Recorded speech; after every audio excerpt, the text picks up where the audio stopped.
Right. That's so important what you're saying, and that has enormous consequences for the doing of theology, right? The creation of the theologies, as you mentioned before.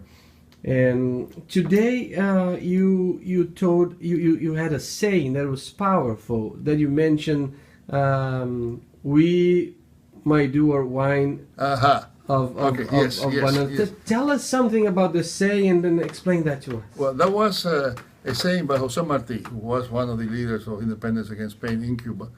But he's also very much recognized over Latin America as an intellectual and a dreamer and a visionary and so on. And obviously, what he was told is very similar to what we are told, we Latinos are told when we decide we're going to do something. And everybody says, oh, what are you going to do if you are no longer, don't have all the money from this or don't have the resources from that? And he was told exactly the same thing about Spain. If you get independence from Spain, how are you going to survive? And he began saying about how we're going to do things. And then he said this phrase that he coined, and he said, and wine, we will make it out of bananas. And if it ends up being sour, it's still our wine. And so I think that's a good motto for us, that we have to learn how to do things our way, the way we need them, without necessarily counting on somebody else giving us support. As a matter of fact, I think that's one of the main problems that we have in the mainline churches, that many of our Latino churches have gone used to receiving from the church, from the rest of the church, and they don't change the structures. They don't dare do new things. They don't have to do new things because there's this little thing, this sort of dependency that's been created. Right. And I think what Martí would have said is, no, you go ahead and make your own wine, and you make it out of bananas, and you hope it works, and if it doesn't work, at least it's your wine, and you don't have to import it. That's right. That's right. And if you could, what do you see what are the challenges for any theologian today, Dr. Gonzalez, that you see? What are the biggest challenges that we face today? Or what would you say, in the face of what you already have described, what would you tell the new pastors, the new theologians that are coming now? I think number one is take theology seriously. The church is about the gospel. And if you do not have a clear understanding of what the gospel is and how that affects and how its communication is affected by your circumstances and by the community in which you live, you cannot be faithful to that gospel. So I think the very first thing I would say is you have to take theology very, very seriously. Doesn't mean you have to become a theologian. Doesn't mean you have to know all the big German names that they teach you in seminary. I'm not talking about that. I'm talking about you have to have a clear understanding of what is the gospel, what is meant by things like grace, redemption, creation, hope, eschatology, and not the type of fear-mongering seventh trumpet eschatology that we hear all the time. I'm talking about real understanding what those things mean. and theology also has to teach you how to relate that to the situation in which you live. It does you no good to know everything that Calvin ever taught if you cannot somehow translate it to your community and to what's happening in your community. Now, what Calvin taught may be very helpful to deal with what's happening in your community. So it's good to know it. But knowing that is just one step of two that have to be going constantly back and forth together. And that's one reason why I emphasize very much that we have to develop an action reflection model of education. Well, it's not you learn and then you do, but it's you learn and you do and you learn and you do and you learn and you do, and there's a circle that keeps you going and correcting what you're learning and expanding what you learn and correcting what you do and expanding what you do in a constant cycle. So I think that's the greatest challenge. How do we learn enough theology without being co-opted into the dominant theology? Mm-hmm. How do you learn all the good things that can be learned from a profound study of St. Paul, for instance, and not be influenced by a St. Paul that has come to us through a filter of Northern European Germanic traditions? And we can know those are good to know, but how do we get to the point where we can say, well, St. Paul, as I read it, as we read it in our community, this is what St. Paul means. Mm-hmm. And do it in such a responsible way that no German theologian come and say, no, you don't understand Paul. Mm-hmm. But have to say, perhaps you're right.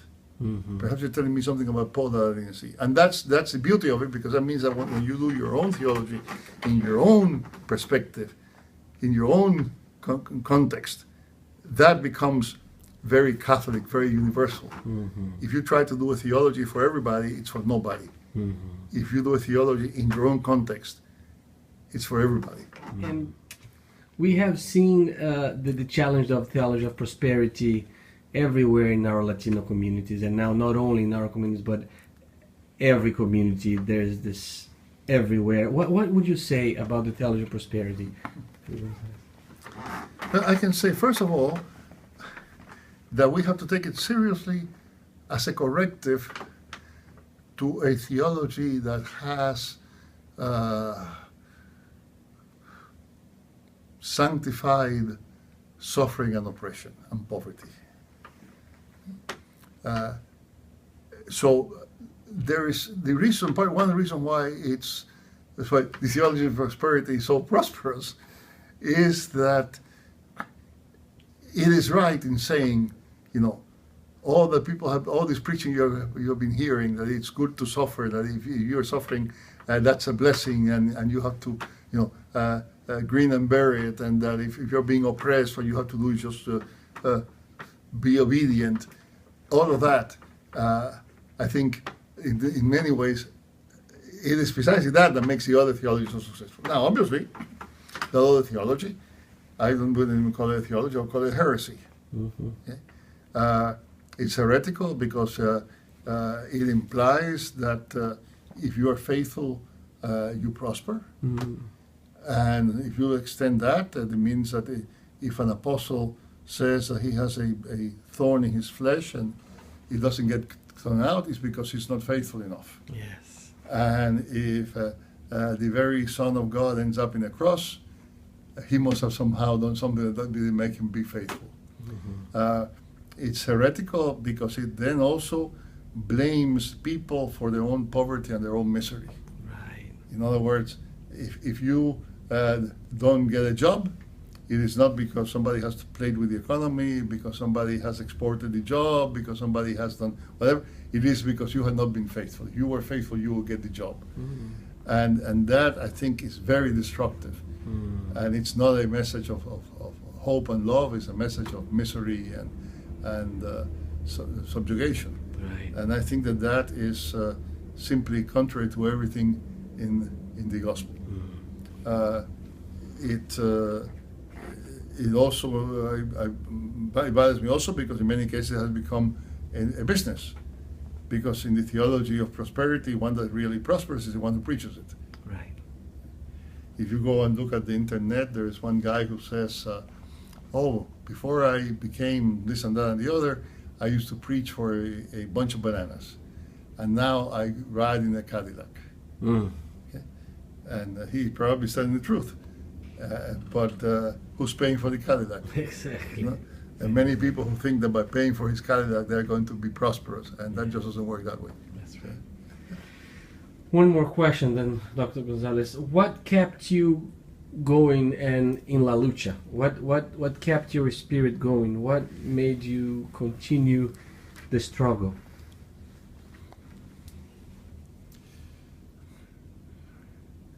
Back in the last century, there was an existential philosopher that said that people were like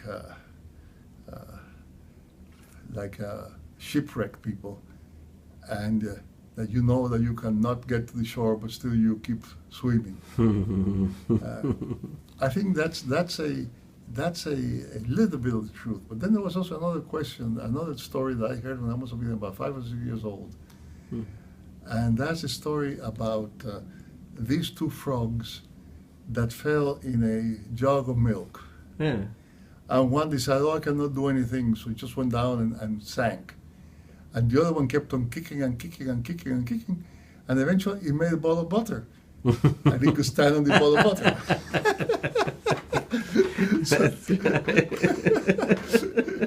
So I think that it's a couple of things. It's a sense that if you don't try to swim, you're sinking. Mm. Not only that, but if you sink, all the other people that are counting on you sink with you. Mm. So you have to keep on kicking. Mm.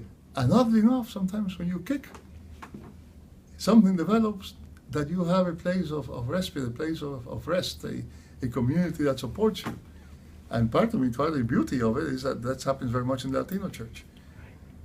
When I go to churches, very often I am nourished. I go to preach, and I don't know how much good I do, but I know that does me a lot of good, because I see all these people that are somehow being supported by this community of faith and love, and that somehow, if that has anything to do with what I did before, it also helps me float for a little bit longer. Mm. Any last word or any blessing that you wanted to give to us, to the new generations? The only blessing I will give, since you yourself are from that other group, that minority among Latinos we often forget, is I would say, as you would say, Deus os abençoe. Amém. Obrigado. Thank you.